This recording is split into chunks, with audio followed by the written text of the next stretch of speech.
is Jeroen Hopster. I'm an assistant professor at Utrecht University and a researcher in the CEET program. Today's topic will be conceptual disruption, and the contributors for today's presentations are mostly affiliated to the CEET program. Actually, all of them are or used to be. The CEET program is a decade-long research program involving all the technical universities in the Netherlands as well as Utrecht University. It will last until 2029. And both the concept of conceptual disruption as well as various case studies of conceptual disruptions that involve or that are instigated by emerging technologies are being studied or have been studied in the CEET program. So we'll be talking a bit more about this notion of conceptual disruption and some specific examples of conceptual disruptions instigated by emerging technologies. So the lineup for today, I will be giving a brief introduction to this topic, the topic of conceptual disruption. Then Brey, a professor of the University of Twente and the program director of the CEET program, he will talk about how digitalization and AI disrupt moral concepts. Our third speaker will be Lily Frank from the Technical University of Eindhoven about the artificial womb and conceptual disruption. And lastly, we have Sven Nyholm, who is currently affiliated as a full professor at LMU Munich, but who used to be a researcher also in the CEET program, who will be speaking about large language models and conceptual disruption. Right? The outline or the talks will be rather brief, right? Approximately 15 minutes per talk, right? And immediately after the talks, there will be a moment to have perhaps one or two clarificatory questions. And then after that, we will go on, and then we should have approximately half an hour left for general discussion towards the end. And particularly interested also to hear those who are not involved in the CEET program to hear what you think about these ideas, right?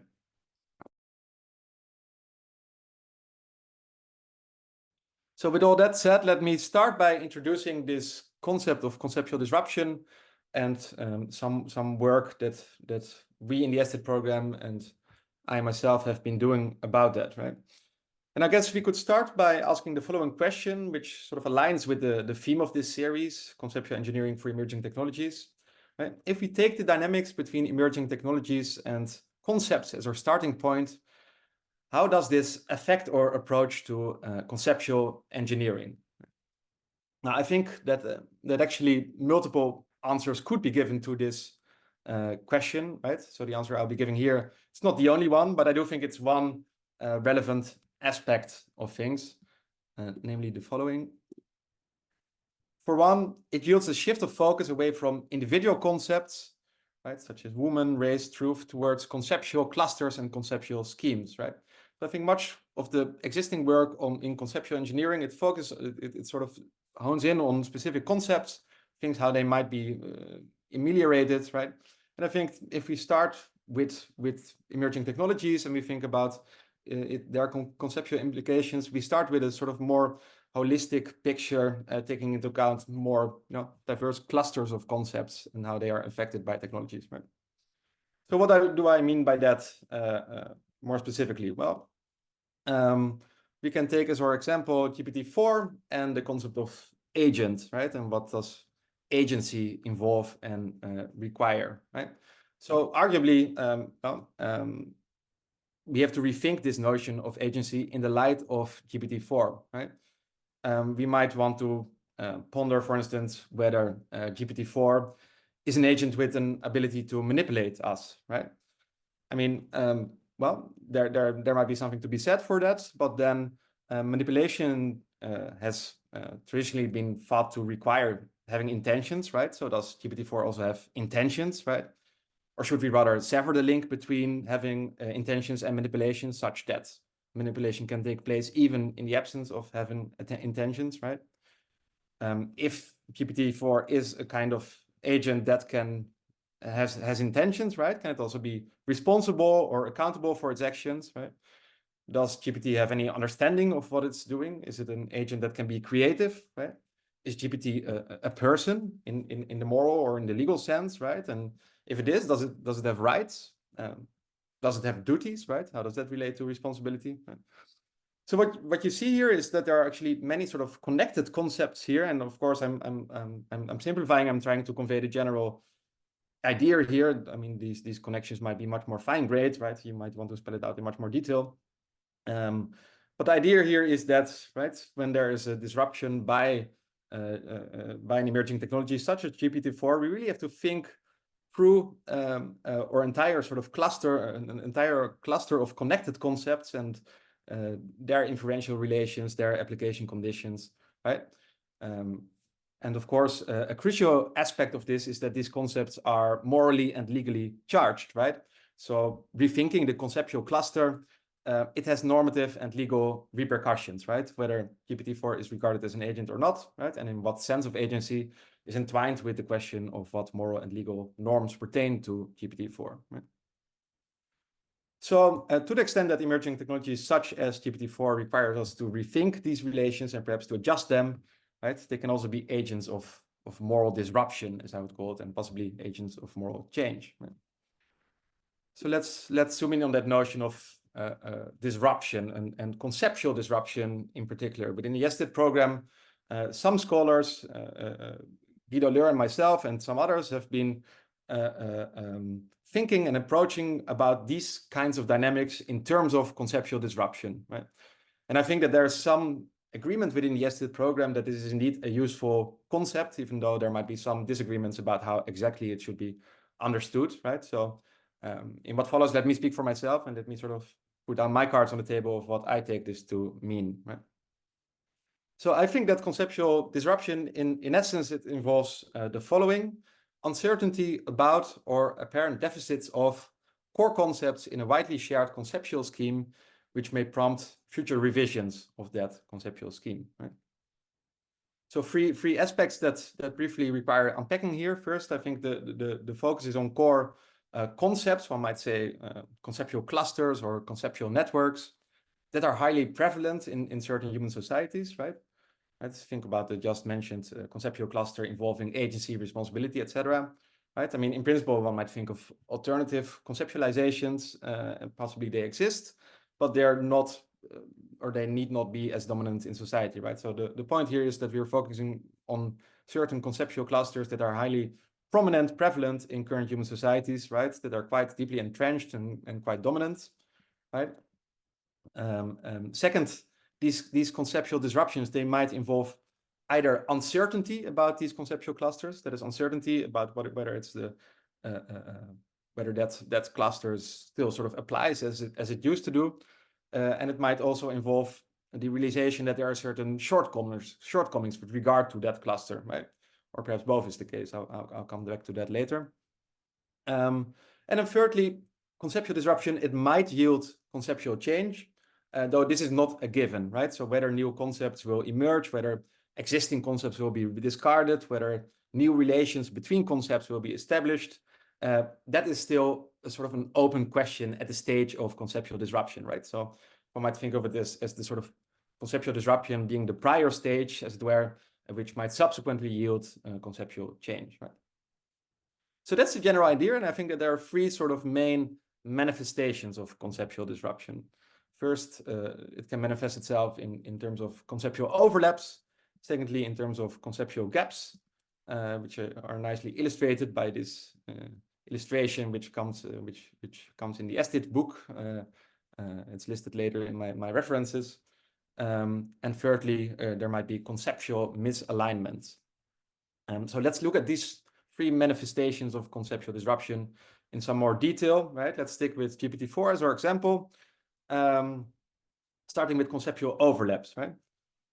So arguably, it's an open question whether GPT-4 should be classified as an agent or as an object, right? And arguably, both kinds of conceptualizations are possible, right? So we have a new technology here, GPT-4, and we have overlapping kind of possible conceptualizations, right? And arguably, the technology, it seems to fit on either conceptualization, right? And it's not entirely clear where to place it, right? Yet the kinds of conceptualizations are rather different, right? And there's like normative implications hinge on the kind of conceptualization that we favor, right? So if we are to classify GPT-4 as an agent, we might be prone to ascribe understanding to it and creativity and responsibility, etc. If you classify it as object, we might be less inclined to do all of that, right? So what matters here is that this conceptual overlap, right? This overlap of two sort of possible conceptualizations, it yields some normatively relevant uncertainty, conceptual uncertainty, or conceptual conflict, as Mark Yori and Sharp call it in a forthcoming paper. Right, so they're overlapping conceptual clusters, so to say, which involve incompatible conceptualizations of what GPT-4 really is, right? And that would be one kind of conceptual disruption, an instance of uncertainty or perhaps conflict, or perhaps some kind of deficit of our current conceptual scheme, such that we really have to think how GPT-4 is conceptualized, right? So there might be subsequent revisions. The second kind of conceptual disruption emerges when there are conceptual gaps, right? So we might come to the conclusion that neither the classification of agent nor the classification of object is really suitable for GPT-4, right? Perhaps GPT-4 is something different altogether, right? So that's to say we are in need of modifying our conceptual scheme.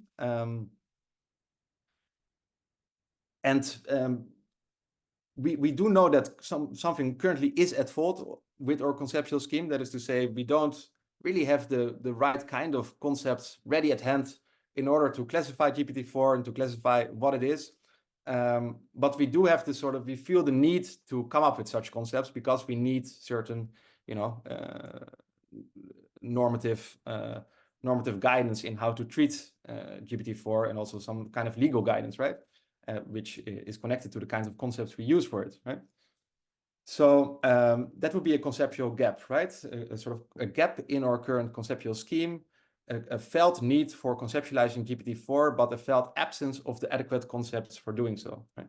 Now, of course, I mean, we might easily be able to come up with new concepts, right? Let's call it a hybrid agent, and let's call this hybrid agency, and perhaps that's the right kind of concept for GPT-4. But I mean, it's one thing to just coin the word or coin the concept, and it's another thing to ensure uptake in society, uptake in moral and legal systems, right? So even if we can come up with the kind of words, we still need to amend our conceptual schemes and the prevalent schemes in society such that the right kind of concepts in order to categorize GPT-4 will become available, right? So that's where the challenge often lies when it comes to conceptual gaps and overcoming them, right? That's a conceptual gap. Then conceptual misalignment, the third category of conceptual disruption. Right? Suppose that GPT-4 is widely regarded and conceptualized as an agent. That's the sort of prevalent conceptualization in society, but that's really erroneous. Suppose that we classify it as an agent, but it really is an object, right? So suppose that the prevalent conceptualization of GPT as an agent is mistaken, right? Then one might say there's a deficit in our dominant conceptual scheme, right? People confidently assert that GPT is an agent, but as a matter of fact, they are mistaken, right? So contrary to the previous example of a conceptual gap here, the problem is not the absence of the right concept for GPT-4, but it's rather the presence of a kind of concept that is not really suitable for doing what it's supposed to do, right? It's the presence of a concept that is actually quite misleading, and that might have undesirable normative implications, right? And one might actually, kind of easily see how such a situation might come about, right? Certain interest groups, certain stakeholders in society might have a clear incentive to portray GPT-4 as being an agent, even if it really is not, right? For instance, OpenAI, the company behind GPT-4, they might think, well, if we portray GPT-4 as being an agent, then GPT-4 will itself be held responsible, accountable for all its moral and legal violations, right? And not the company behind it, right? So there might be an incentive there to ascribe agency and to propagate this idea that GPT has agency, whereas as a matter of fact, it has not, right? So yeah, that's conceptual misalignment, the third kind of conceptual disruption, which might subsequently yield conceptual change. So that's our sort of overview of conceptual disruption. Now, where does conceptual engineering come in? Basically, in response to this conceptual disruption, this is an image amended from Hopster and Leur, a paper in Philosophy and Technology. So as we see it, there are basically 3 steps involved. First, there is some kind of change or disruption induced by technologies. Technologies, they generate new artifacts and entities, new domains of practice, new social and moral norms, and many other new kinds of things. This technology-induced change, it generates conceptual disruption, namely by instantiating conceptual gaps or overlaps or misalignment. And that calls for conceptual engineering, that is modifying our conceptual scheme, perhaps discarding elements that are very prevalent in that conceptual scheme, and also preserving elements of that conceptual scheme that might become under pressure in the face of technological disruptions, right?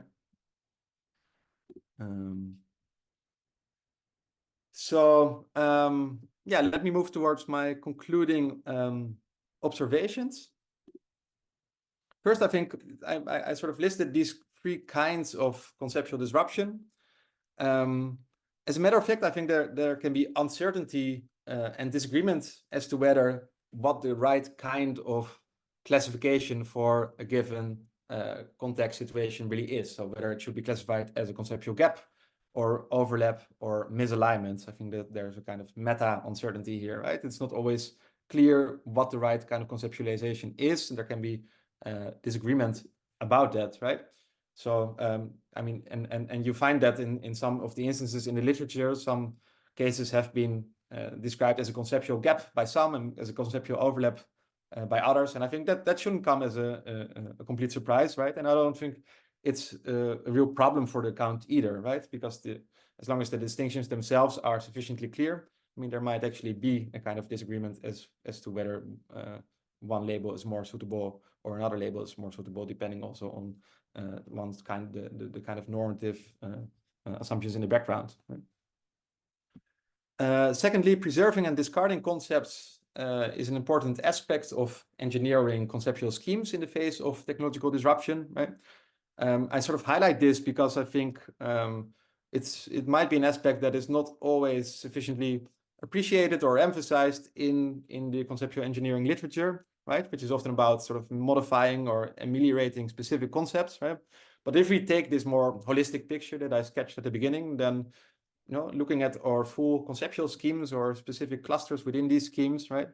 And how they have to be modified in the face of disruption, then I think also preserving certain elements in that conceptual scheme or discarding certain elements in that conceptual scheme, that might actually be very important sort of components of conceptual engineering as it takes place in practice, right? So that's a second sort of concluding observation. And then thirdly, I think that work on conceptual disruption can benefit from further integration with work on epistemic injustice, right? Take again this image coming from the STIT book, right? It's just a conceptual gap, right? But being just a conceptual gap might not be all that insignificant. Actually, there might be a certain epistemic harms emerging from the presence of conceptual gaps. It's quite interesting that in the literature on epistemic injustice, this notion of a conceptual gap has also been used by Miranda Freaker and others, right? And I think, Guido Leur and I started to discuss it not being inspired by her work, and we sort of independently converged on on more or less the same notion, I think, because the way in which we are thinking about conceptual gaps is very much aligned with the way that she thinks about conceptual gaps in the context of hermeneutical injustice, right? And I think that points to a sort of more general insight, namely that it's quite useful to connect these bodies of literature, think about how conceptual disruptions might also disadvantage specific groups in society, right?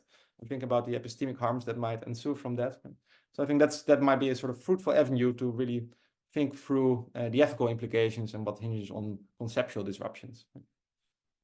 So that's a very brief overview of some of the STIT work on conceptual disruption, as well as some of my own specific takes on things, right? If you are interested to read more about it, here's an overview of some recent work. Then I'll leave it at that, not before mentioning at the very end that this, as said, it's part of the STIT program, this work. We have a website, www.stit.nl, where you can find many more information about this program and about the many researchers working on this. So by all means, visit the website, and well, we hear some more of the kind of work that's going on in this program from the next speakers. Philip Brey, while you're setting up your slides, I don't know if you have slides actually, but assuming you do, let me briefly introduce you. You're a full professor at the University of Twente. As said, you're the project leader of the ESTIT program. And well, it's a great pleasure to have you speaking here today about digitalization and AI.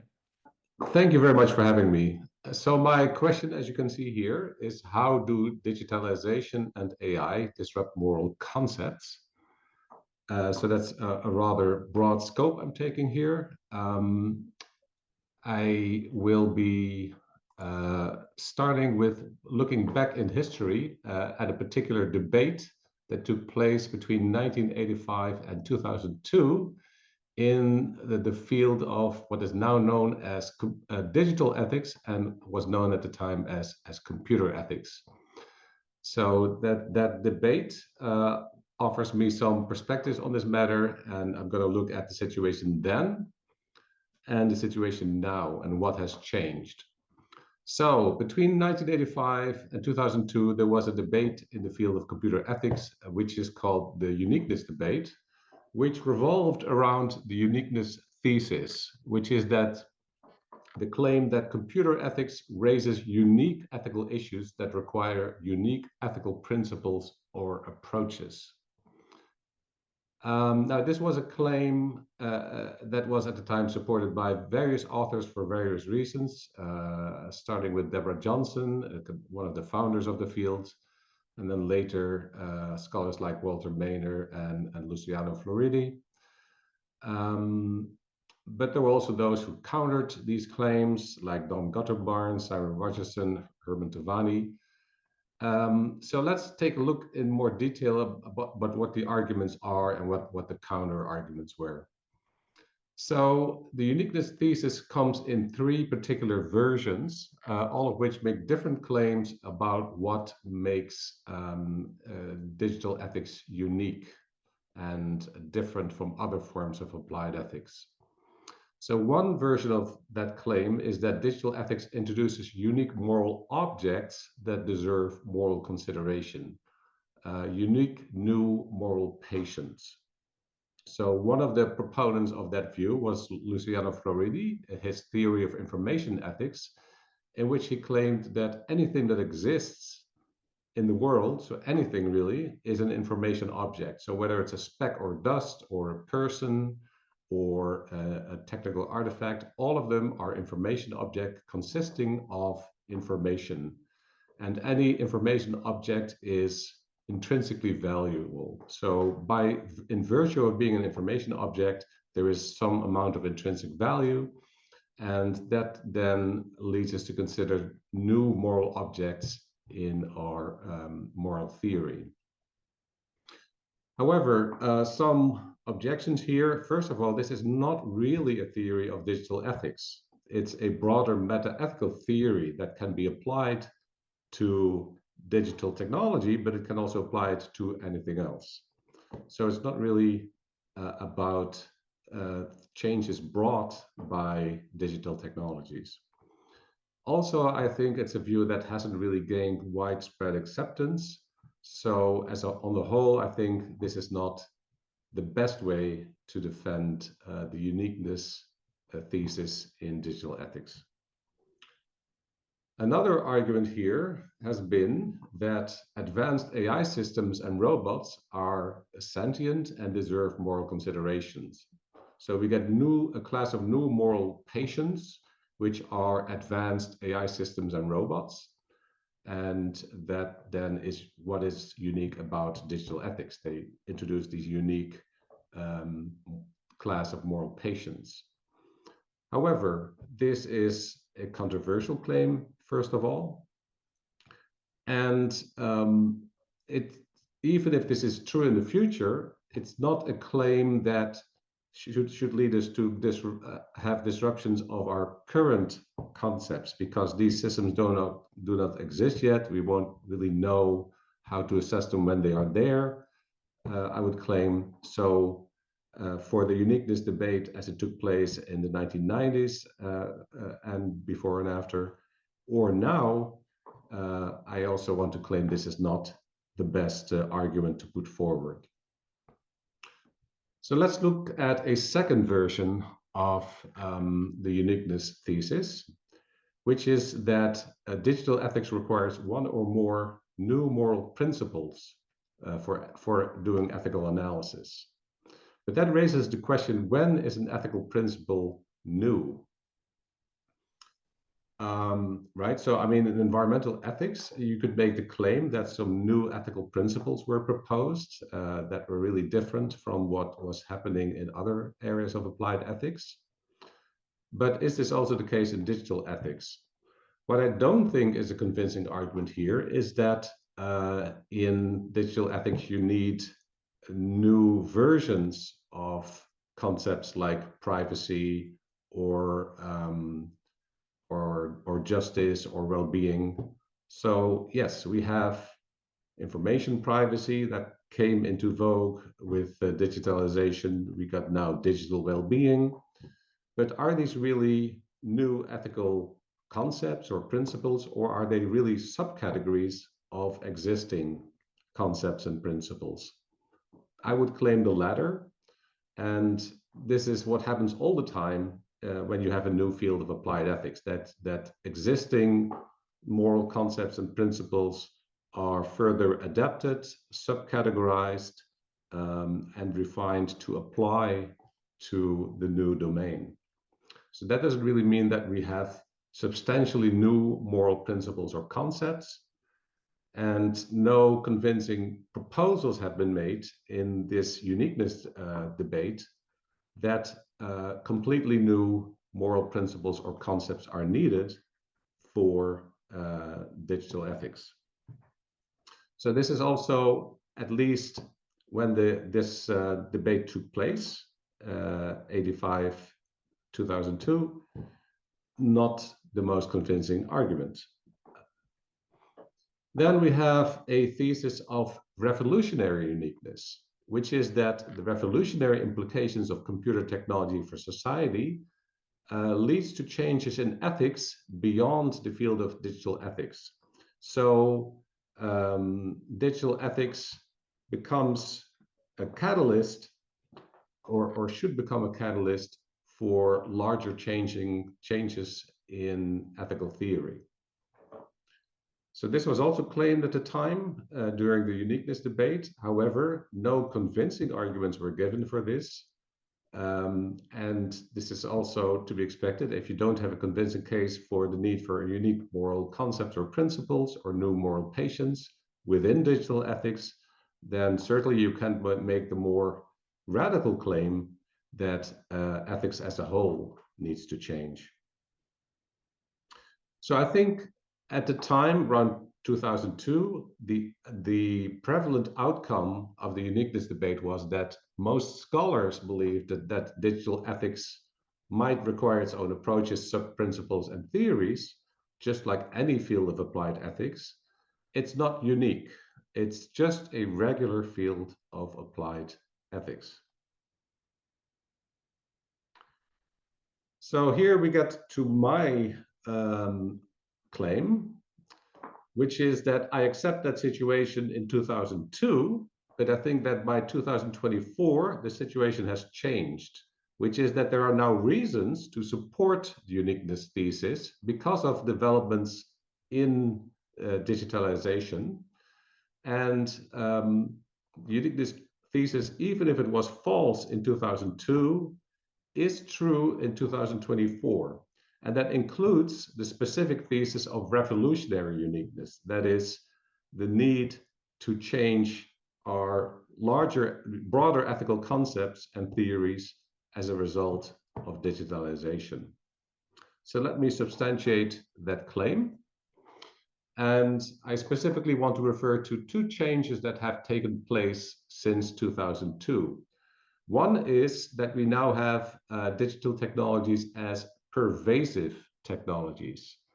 In the 80s, 90s, until 2002, digital technologies were not mass technologies yet. That is, not everybody had them or used them, and when they used them, it was maybe an hour, 2 hours a day.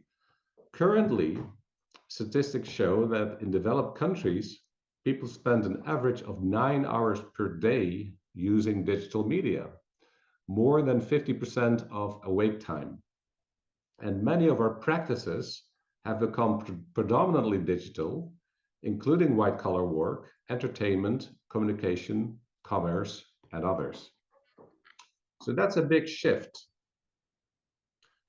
And I'm claiming that as a consequence, many of the ethical issues that we encounter in society now play out in large part in the digital realm, or even predominantly in the digital realm. So this applies to issues of privacy and security, freedom of expression, even well-being, because our well-being is nowadays very much tied up with our digital lives. Issues of discrimination are also more and more to be found in the digital realm, discrimination and harassment and other harmful practices. So there's a big shift in ethical issues from the physical world to the digital realm. So how does that potentially have implications for this revolutionary uniqueness thesis? Well, my claim is that when so in the digital realm, in digital ethics, you are using moral subcategories of well-known moral concepts and principles. So privacy gives rise to information privacy in the digital realm.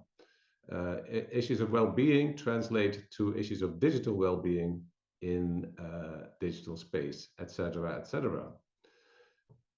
What's happening though is that these moral subcategories, traditionally, they kind of have their place in these applied ethics fields, right? So we got our general concept of privacy, and then we got more specific concepts of privacy for different areas of applied ethics. So in genetics, for example, we have genetic privacy in ethics of genetics. And then we have biometric privacy.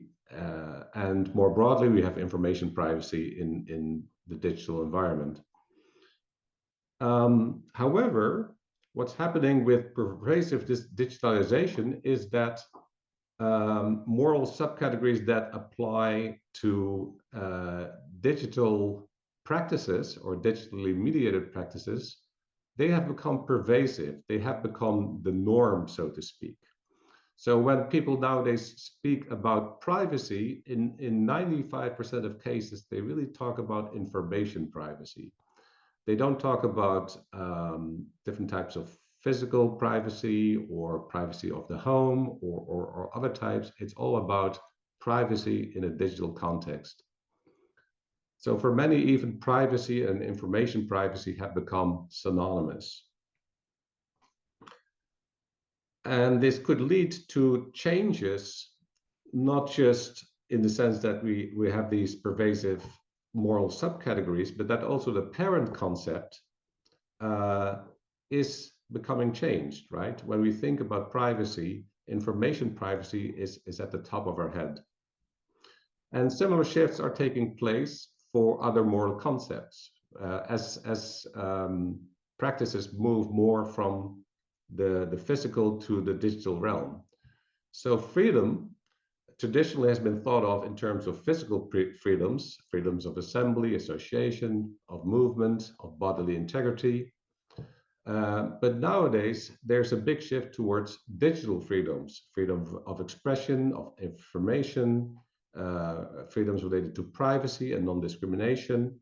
So that's now what people refer to more and more when they talk about the notion of freedom. Similarly, for autonomy, we have a shift from autonomy as related to political and economic freedoms and self-determination to autonomy in relation to control over digital identities, and our online activities. The notion of harm traditionally is thought of as a more physical concept relating to physical injury or damage. That is now shifting towards information-based notions of harm, which are more psychological, social, or economic, and are closely linked to issues of digital privacy, security, and individual rights. So that, I think, is a first broad shift, I think, in our moral vocabulary, as not the physical, but the digital manifestation of these moral concepts has become dominant. Secondly, the one should be a two here, responsibility and the rise of autonomous AI. So a second development since the uniqueness debate took place in 1985 to 2002 is the emergence of autonomous AI and this technology taking up an increasingly important place in society. Autonomous AI, of course, being AI that makes decisions and acts on its own. So, as has been claimed by various authors, the rise of autonomous AI has resulted in a responsibility gap, which is a gap in responsibility and accountability for human actions due to the fact that some intelligent actions are now performed by machines, by AI systems and robots. So how can you have accountability for those actions? That is a problem, that is a disruption. The responsibility gap challenges and disrupts our concept of moral responsibility and of accountability. Now, there are three possible responses to this responsibility gap. The first, which is rather unattractive, is to simply accept that this gap exists. Responsibility and accountability cannot be attributed in these cases, right? We cannot attribute it to the machine, we cannot attribute it to humans. There simply is no responsibility or accountability that can be assigned. However, this very idea violates bedrock principles in society. It would mean that all kinds of actors can abdicate responsibility simply by substituting their actions by those of machines. So that's not really an attractive response here. The second would be to extend the concept of responsibility to autonomous artificial agents. So moral responsibility and accountability is not something that can be attributed to humans alone. It can also be attributed to autonomous AI systems. But this is also not a very attractive position because these systems are not normally seen as moral agents, and most of us wouldn't really want to see them as blameworthy or worthy of punishment. That really doesn't seem to be the best solution either. So a third approach would be to find a way to attribute responsibility to humans, even though the action was performed by a machine. But can this really be done? Moral responsibility normally involves four conditions. First, to be morally responsible for an action, you should have knowledge of the nature and consequences of the action. If you cannot make any assessment of this, how can you be held responsible for that action? Second, there should be an intention to perform the action, right? If it's not intentional, how can you be blamed? Third, you need control over whether the action is performed. If you cannot control it, how can you be responsible? And fourth, there should be freedom to choose whether or not to perform an action. If there is control, but it's coerced, then also that you cannot be held responsible. So these are four conditions for moral responsibility. The problem is that for many autonomous AI systems, you cannot really satisfy the knowledge, intention, and control conditions in relation to any human actor, right? So if you're dealing with AI systems that make use of machine learning, They simply are too opaque and unpredictable to have the relevant knowledge and to have the relevant control. So all of this makes the responsibility gap very hard to bridge. This means that with the increasing emergence of these autonomous AI systems, our concepts of moral responsibility and accountability are increasingly disrupted, and we still have to formulate a satisfactory response. So, in conclusion, I would claim that as of 2002, in relation to the uniqueness debate, it was concluded justifiably that digital technology does not present unique challenges for ethics. But in 2024, that's no longer true due to the pervasive digitalization that has taken place and the rise of autonomous AI, each of which has caused the specific disruptions in our core moral concepts. So I would conclude that not only does digital ethics require unique ethical principles, it may even end up revolutionizing and disrupting ethics as a whole. Thank you very much.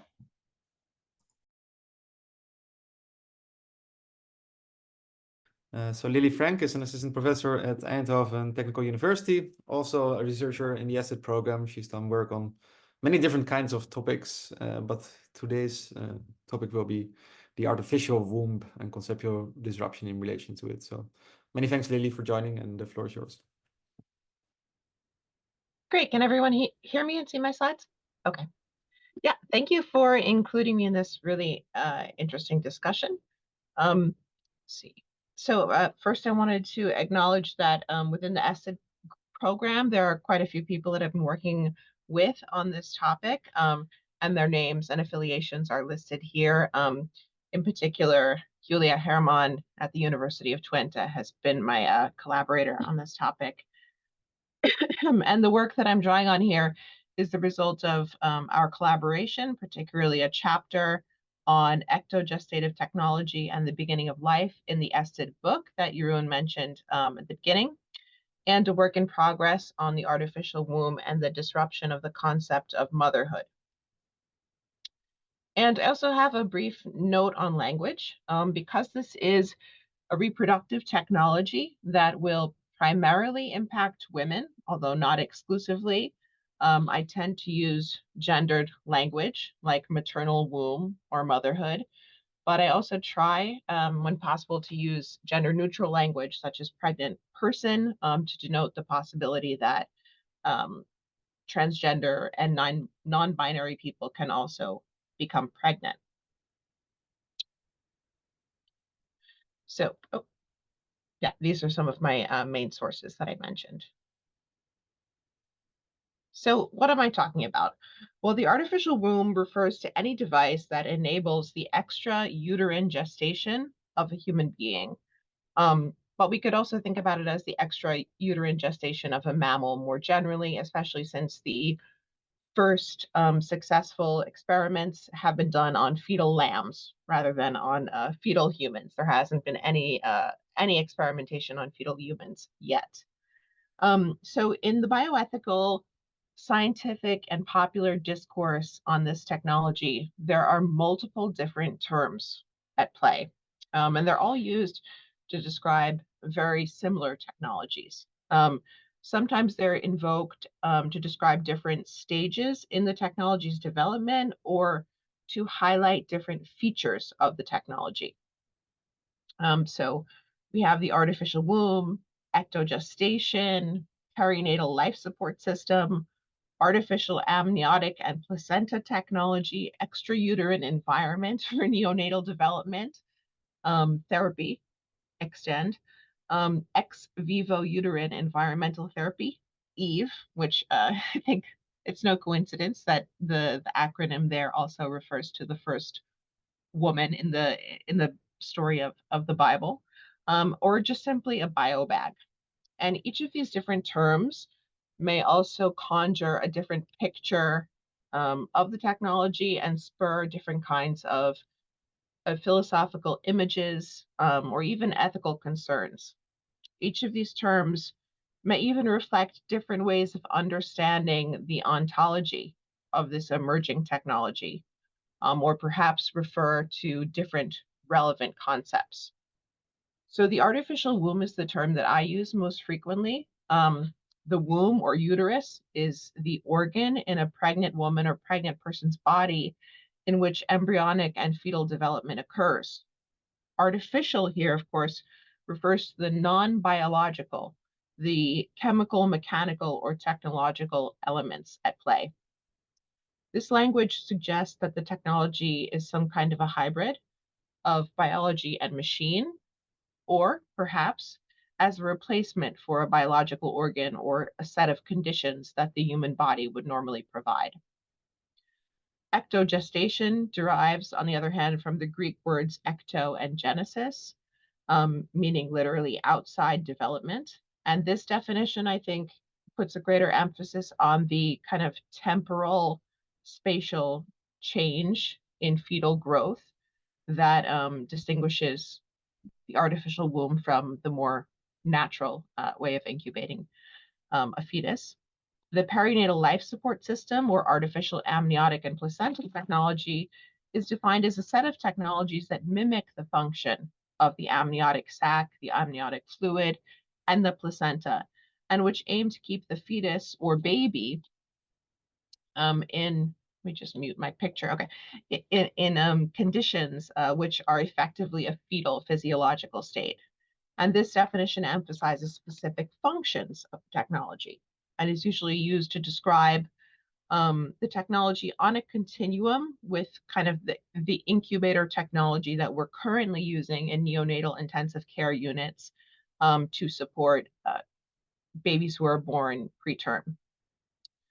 Finally, the biobag maybe sounds like this the simplest word to describe this, and this was the term used early on by the researchers at Philadelphia Children's Hospital in the United States, who gestated fetal lambs under these conditions, which they describe as sterile, dark, temperature controlled, and an environment which attempts to mimic the womb. There's even more variety or disagreement about who or what is in there in the artificial womb. So is it a fetus? Is it an infant? Is it a neonate, a fetonate, gestateling, ectogenic fetus, neonatal fetus, perinate? These are all terms that have been suggested in literature for describing the being that will potentially reside in the artificial womb. None of this is to say that this kind of linguistic uncertainty or disruption necessarily means that there's also a conceptual or social disruption, but I think that it's a useful clue that there's something to explore here. So I'll distinguish between, broadly speaking, kind of two different ends of the spectrum when it comes to this technology, and there's quite a lot in between partial and full ectogestation. Partial ectogestation is the kind of technology that's likely on the horizon in the next 10 to 20 years. At least that's what the medical researchers in this field express. This is a technology that allows for the organs of a premature infant to continue to develop and mature as if they were remaining in utero in an ex vivo environment, avoiding the main complications associated with premature birth. So to avoid neonatal death or disability. So at 28 weeks, most babies can survive if they are born that early, but they often require significant life support.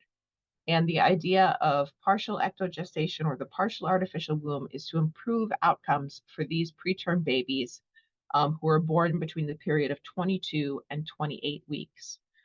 So to improve not only survival, but long-term health. Full ectogestation, on the other hand, or the full artificial womb, we can think of much more speculatively. It's much more of a theoretical possibility. It would be the set of technologies which allow for an entire pregnancy to exist from, say, conception to birth ex vivo outside of a human body. So I'll now discuss 3 different cases of potential conceptual disruption associated with the artificial womb. The concepts, first, of the beginning of life or birth. Second, the human body technology distinction, which can occur in the context of either full or partial ectogestation, both of those. And secondly, concepts related to motherhood and parenthood, which seem to have greater relevance in the case of full ectogestation. So yeah, these are just the conceptual disruptions I just mentioned. All right, so let's start with birth. So as Kingma and Finn have pointed out in their discussion of the artificial womb, partial or full ectogestation both separate the idea of birth by location change from birth by physiological change. So in the absence of the artificial womb, these things largely overlap. There are dramatic physiological changes when a baby is born.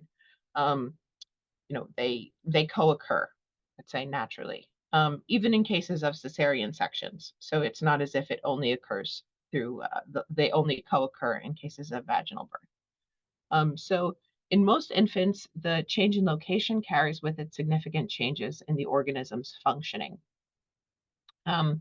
So if we're thinking about using, or if we're thinking about the development and implementation of the artificial womb, even partial ectogestation, a question may arise about when a baby has been born. I think this is a bit of an open question.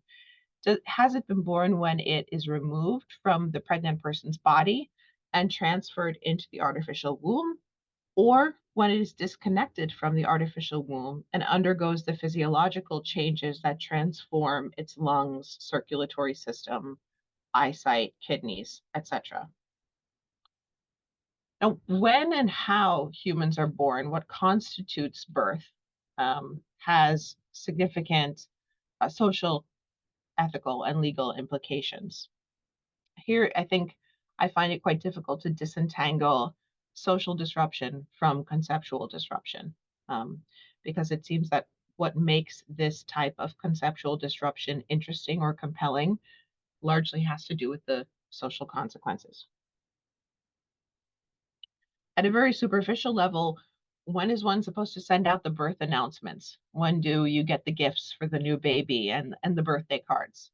But these are just a few rather superficial Western social customs that are associated with birth.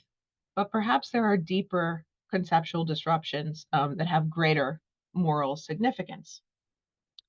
And this is, of course, where I turn to Jeroen's work and the work of others within the CEET program to talk about the way that these different types of conceptual disruptions can be caused.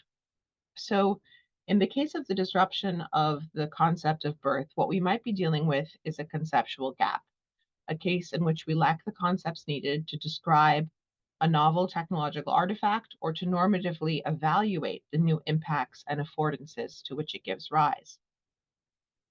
In the case of birth, we do not have a clear concept for the idea of birth by location change in the absence of birth by physiological change. It's an interesting thought experiment to consider the opposite case as well, which we certainly also lack a concept for. Birth by change in physiology, but not by change in location. But that's beyond the scope here. This may also be a case that's puzzling because there's conceptual overlap. And that's, again, in their words, a situation in which more than one of our existing concepts may be appropriate to describe and evaluate a novel technology, but there's uncertainty as to which concept is most suitable. perhaps transfer into the artificial womb fits both with the concept of birth and with the concept of not yet being born. So perhaps there's overlap there.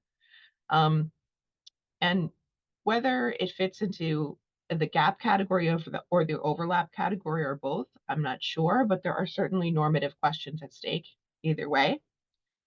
For example, in the absence of the artificial womb, a pregnant person's health and the risks associated with continuing a pregnancy really have more or even exclusive moral significance.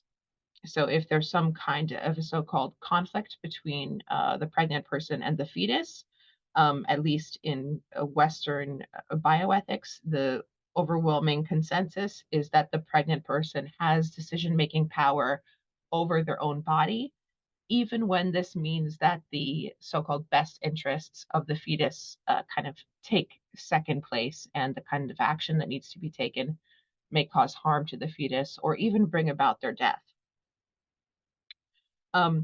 As a being dependent on the pregnant person's body, the fetus's rights, according to many legal and ethical accounts, are attenuated or non-existent.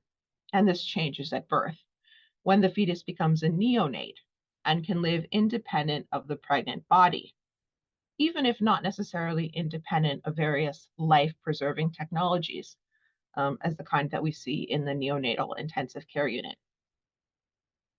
Some would argue, and this is also a debate in the literature on the artificial womb, that the more important distinction here is the moment at which the fetus becomes viable. That is, the point at which the fetus is capable of surviving outside of the outside of the womb. Fetal viability is a standard that is historically contingent, as well as dependent upon the medical resources and the technological resources that exist in a given context. It also varies across individual borders, but it's another one of the kind of cluster of concepts that could potentially be disrupted by the artificial womb. So viability in the Netherlands, for example, begins at 24 weeks, where the fetus has roughly a 50-50 chance of surviving outside of the mother's body.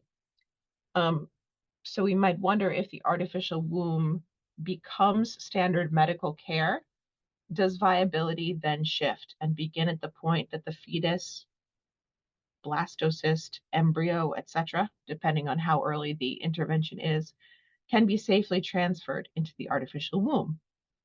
And bioethicists are actively debating how might the artificial womb be relevant to abortion, especially because viability has been a benchmark for so long, as the point at which abortion is still illegal in many places, or at least gives rise to kind of a greater moral consideration. In many contexts, parental responsibility and decision-making rights also shift legally after birth. While inside a maternal body, medical care decisions about the fetus may be the responsibility of both parents, if both parents are involved, but are the right of the pregnant person, or the pregnant mother, right? So she has the right to make those decisions about the fetus's health. After birth, if a second parent is present, and this is usually a genetic parent, at least in the male cis hetero case, he might have an equal legal right to make decisions about the care of the newborn. Third, quoting again Hopster et al., what we might be dealing with here is a case of conceptual misalignment. These are situations in which existing concepts do seem applicable to conceptualize a new technology and its impacts and affordances.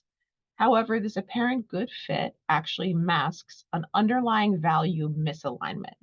The concept and its uses do not express the values that a community of concept users, upon ethical reflection, would like it to express. So some of these questions of conceptual misalignment seem to be connected to the concept of birth. But they may also be connected to the status of the artificial womb as a mere technology, rather than as an extension of the human body. So here, I just mentioned the distinction between the human body and technology. The image on the left of this slide, we see a man named Yusuke, who's a 31-year-old with cerebral palsy, who's largely reliant on a wheelchair. And this is a news story that depicts him using a wearable hybrid assistive limb controlled by his brain to hold his baby for the first time. So I just thought it was a nice kind of a relevant example of a person using a technology in this very intimate way in order to make a connection with their offspring. Whether the artificial womb is conceptualized as a separate technological entity from the human body, or instead as an extension of the maternal womb, could be relevant for answering several ethical questions. For example, what would it mean to kill or to withdraw life-sustaining care from the entity in the artificial womb?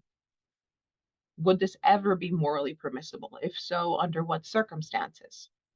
Whose decision-making authority should be respected here?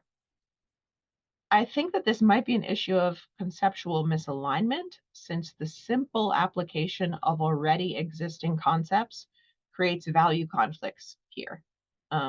If you think maybe these aren't value conflicts, I would say these are at least very difficult questions. On the one hand, if the technology is, in a sense, an extension of the maternal womb, which simply holds an unborn fetus, then according to many accounts of liberal bodily autonomy, we might get one answer about what is permissible to do to the thing in the artificial womb.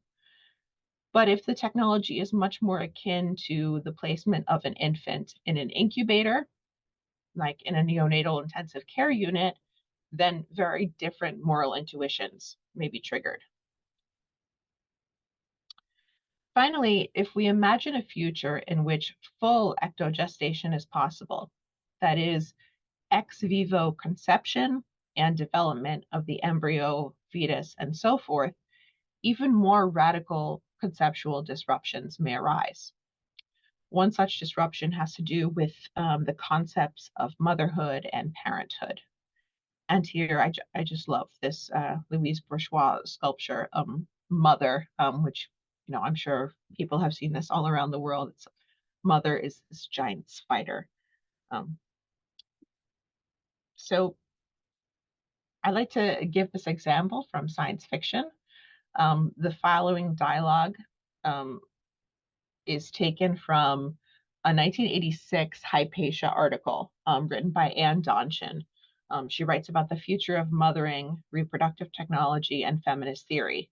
And here she cites the work of the sci-fi author Marge Piercy, her novel Women on the Edge. So I'll just read these two quotes from the novel. The nurse said I would have to show you, but you reached right for my breast. You sucked right away. I remember how you grabbed with your small pursed mouth at my breast and started drawing milk from me. How sweet it felt. How could anyone know what being a mother means who has never carried a child 9 months, heavy under her heart, who has never borne a baby in blood and pain, who has never suckled a child? What do they know of motherhood? And this is supposedly a quote from a mother of our time when the author is writing. The second quote, it was part of women's long revolution when we were breaking all of the old hierarchies. Finally, there was that one thing we had to give up too, the only power we ever had, in return for no more power for anyone, the original production, the power to give birth. Because as long as we were never biologically enchained, we'd never be equal, and males would never be humanized to be loving and tender. So we all become mothers. Every child has 3 to break the nuclear bonding. A quote from Lucienti, A Mother from a Possible Future. And as I said, this is from a 1970s sci-fi novel, which imagines a feminist pseudo-utopian world in which all fetuses are created by in vitro fertilization and grown in artificial wombs, having 3 co-mothers after birth, both male and female, who have the capacity through genetic engineering to all breast or chest feed the child. So the concept of mother, I think, as those quotes reveal, has at least 3 different dimensions. And this is an illustration taken from the ESSED book as well. So there's genetic dimension, a gestational dimension, and a social dimension to motherhood.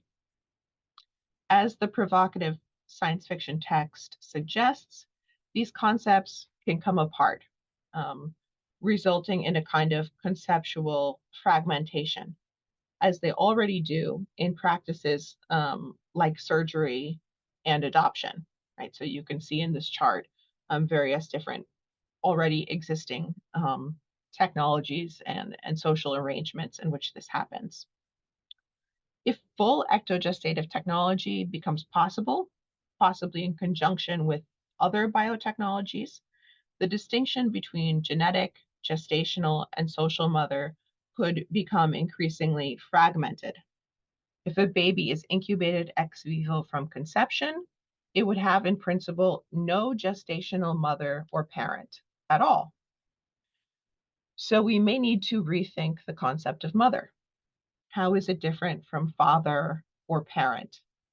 What conceptual work is mother really doing in a world of full ectogestation other than to indicate the gender of a parent?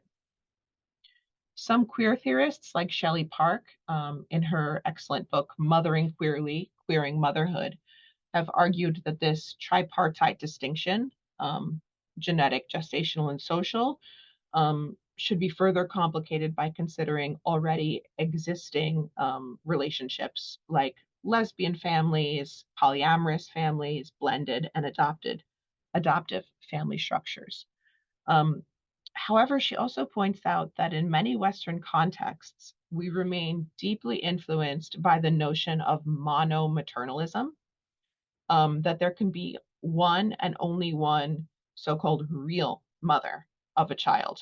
And this is something that Herman and Jacobs and I are working on in a forthcoming article. We argue that there are certain expectations and idealizations associated with this one true mother figure, such as being someone who will suffer for her child, like the the Blessed Virgin who cries tears of blood in this image, who's one generation older than her child, and among other things, has a special, irreplaceable relationship with her child. Full ectogestation may create a kind of conceptual gap where the gendered monomaternalist concept of mother once stood. This is where I think, although I haven't done the work yet, conceptual engineering can play a crucial role, preserving that which is guided by the values that we want to hang on to, such as egalitarianism, care, and liberation. Thank you, and I look forward to our discussion.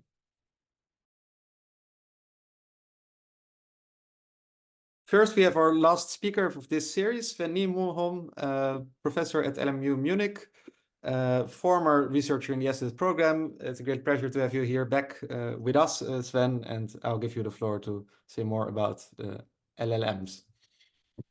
Yeah, thanks a lot. I mean, I'm still affiliated with the project, so great to be with you today, and really nice talks by Philip and Lily, and also the introduction by Jeroen. There will be some overlap with the topics that Philip covered and what I will discuss in my presentation. So it's about generative AI, large language models in particular, and disruptions of the concept of authorship. And so I will talk about different kinds of generative AI, and to get to my first example, I will first go back to 1974 and ABBA. And so on the very right there, we have one of the songwriters from ABBA, namely Björn. So Björn and Benny wrote the songs. Here we have him much more recently in a video interview with Rick Beato on a music appreciation YouTube channel. And so one of the topics, they were going to talk about ABBAs and their songs and how to write music like ABBA. But before they got there, they talked for about 10 minutes about generative AI. Because in addition to being a songwriter, Björn from ABBA is also someone who is involved with songwriters' rights.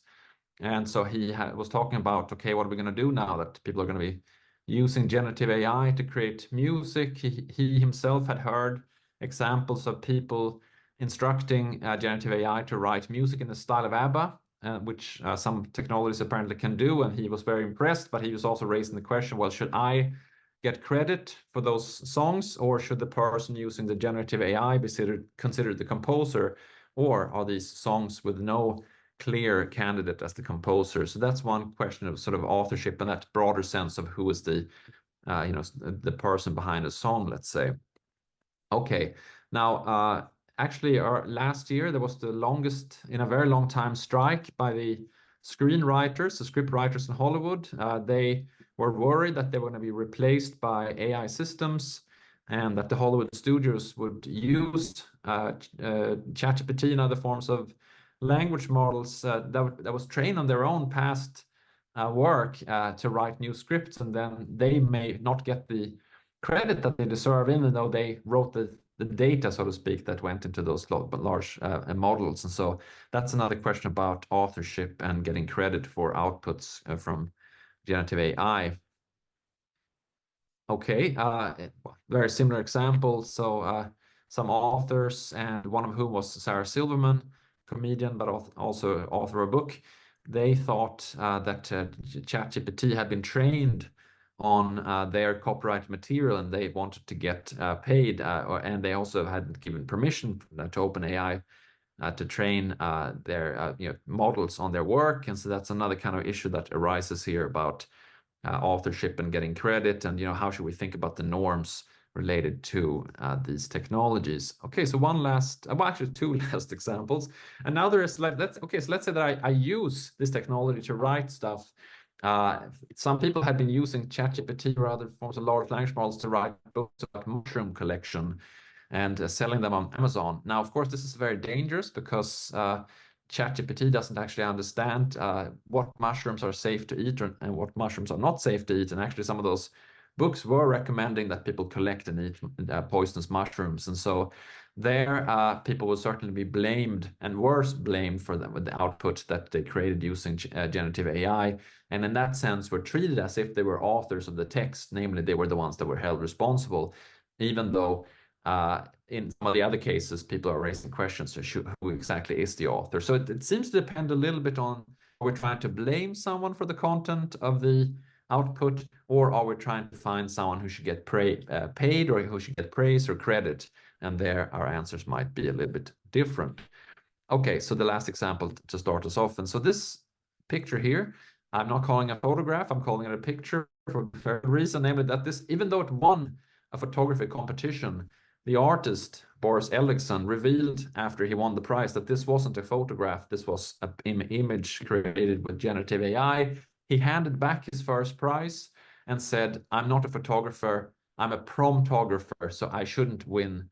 I don't deserve to get the first prize in a photography competition. Again, sort of artistically questioning the idea of photography in the age of generative AI. So these examples are all meant to illustrate the idea that once we start using generative AI of different sorts, then certain types of gaps open up. There may be conceptual gaps, to use Jeroen's terminology, but there might also be gaps with respect to what's the meaning of these outputs? Are they meaningful in all the ways that human outputs are? Who's the author? Who deserves credit and blame? And I think it's interesting to think about all those topics together. I mean, people talk about generative AI and meaningfulness and authorship and credit and blame, but I think we should think about these things together and think about very much in line with what Jeroen was talking about in the beginning, of sort of networks of concepts.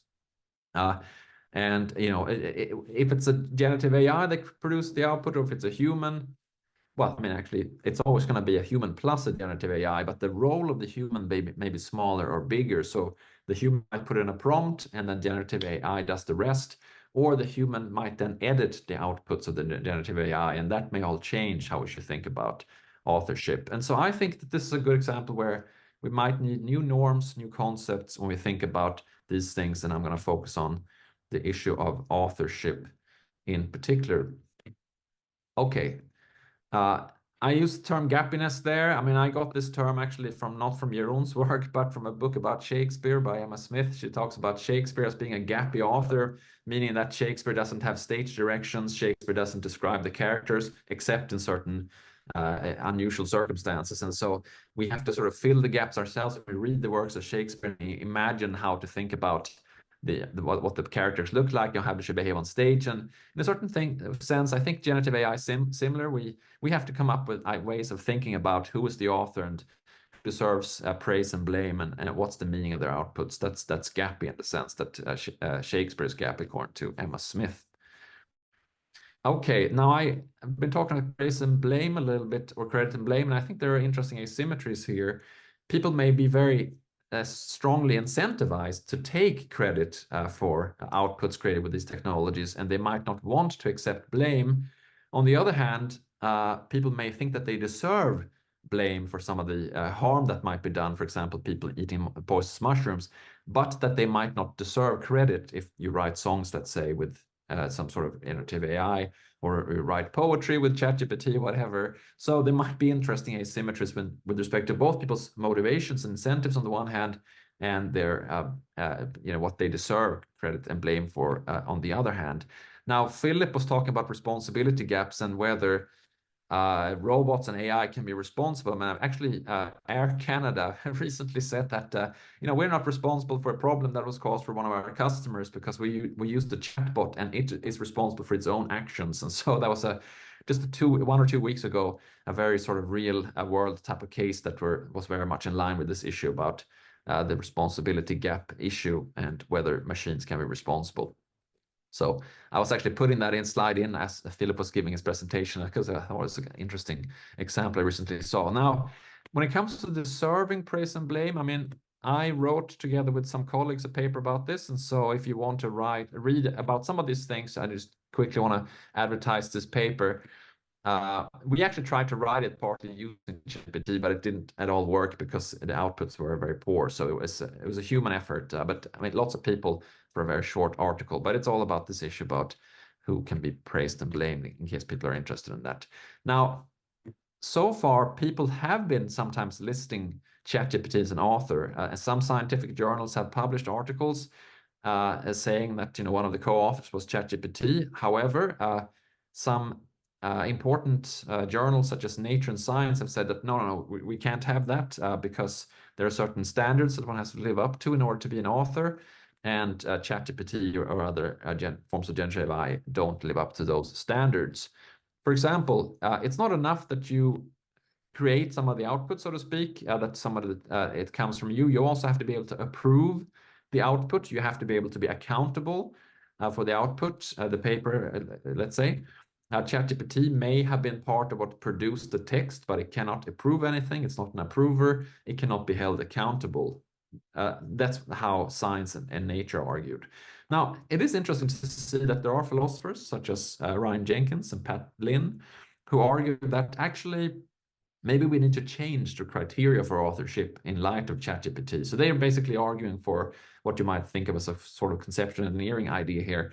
They say that if something had been seen as a human authored, if written by a human, and a piece of text would have been attributed to a human, and ChatGPT or some other large language model produced a similar type of text, that should be enough. If a human would get credit for a certain piece of output, then why couldn't ChatGPT get such credit? And they say that, well, sometimes a human may die before they can approve of a text. They may therefore not be able to be held accountable. So Hemingway, for example, wrote some things that were not published during his lifetime, that were published after his lifetime, and yet we say that Hemingway is the author, even though he didn't have time to approve because he died of those novels being published, nor can he be held accountable.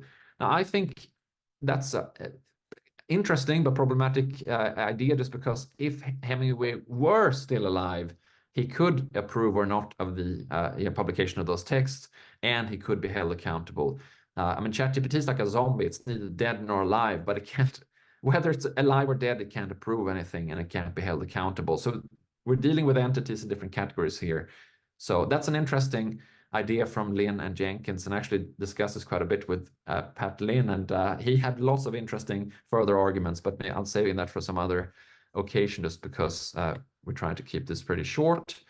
Okay, now another thing you might say is that another reason to add a fourth criterion why ChatGPT can't be an author is that it doesn't understand what it's saying. And you might think that in order to be an author, you have to be able to understand the text you're producing.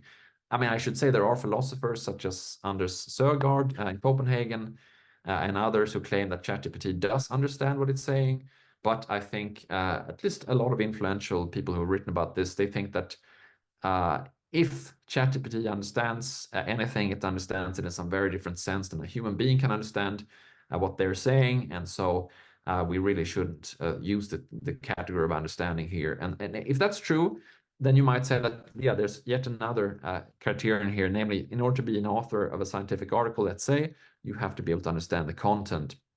Now, at this point, someone might say, well, I mean, the human can produce a text and they can understand the meaning. They can approve whatever ChatGPT or Bard or whatever, Gemini, whatever language model has outputted, and they can also take responsibility. So why can't we just say that, well, humans are just using this as a tool, they are still the author? I think that's where we get back to these issues about, do you really deserve credit if you rely very heavily on generative AI? I mean, remember all this controversies from Björn from ABBA, the Hollywood scriptwriters. They're saying, we did the hard work, and then our work went into training data, and so now people are using generative AI to produce work in the style of what we had done, with our blood, sweat, and tears, so to speak. So we should get the credit, not the people using generative AI. So yeah, so this question about who deserves credit, I think, is an important question here. I mean, in a longer version of this presentation, I also bring up Michel Foucault and his ideas about, why exactly are we talking about authorship? Is it because, I mean, Foucault says that we talk about authorship because we're looking for people that we might want to punish for any transgressive things they're publishing, and we're looking for people who might put their authority behind texts, such as Dr. So-and-so is the author of a medical treatise on some sort of disease or something like that. I would add to the Foucauldian picture that we're also looking to ask who deserves credit for the outputs. And certainly that's what the Hollywood screenwriters were interested in. So that was also what Björn from ABBA was interested in. Okay. To round this off with a sort of general argument, I think that the ideas that we have about things such as authorship, but even ideas about meaningfulness and who deserves credit and blame for texts, music, art, those types of concepts and norms, they all sort of came about before we had technology such as generative AI. And so we should expect that there might not be a smooth way of applying them to this new type of situation. And we seem to face a choice, I think. Either we sort of stretch out our ideas, or we expand our ideas about what it means to produce meaningful text, what it means to be an author, to deserve credit for something, and to be blameworthy. Or we say that, no, we stick with the old ways of thinking about these things, and then we might need new norms and new concepts to think about outputs created with generative AI. I actually think that we should be a little bit conservative, that we have some good criteria for what counts as an author. We have good ideas for under what circumstances people deserve credit for outputs and so on. So we may therefore, I think, need new types of concepts and new types of norms for how to think about the outputs of generative AI. I actually think that hip hop is an interesting analogy here. So when hip hop came along, a lot of old school musicians were saying, well, this is not real music. These people are not composing music. They're not playing instruments. And some of the hip hop people said, okay, well, we're going to call ourselves producers. And we take credit in that sense. But, legally speaking, I mean, it was solved in such a way that if I sample music from some other person and I put that in my hip hop song, then I have to list them as a composer of the music and so on. That's an interesting sort of analogy to think about in this context. All right, so I talked about everything from ABBA to sort of fake images winning a photo competition to Shakespeare and Foucault, and people being poisoned by because eating mushrooms that recommended by ChatGPT. And I think all of this shows that we really have to think about what it means to be an author in the age of generative AI. So thanks a lot.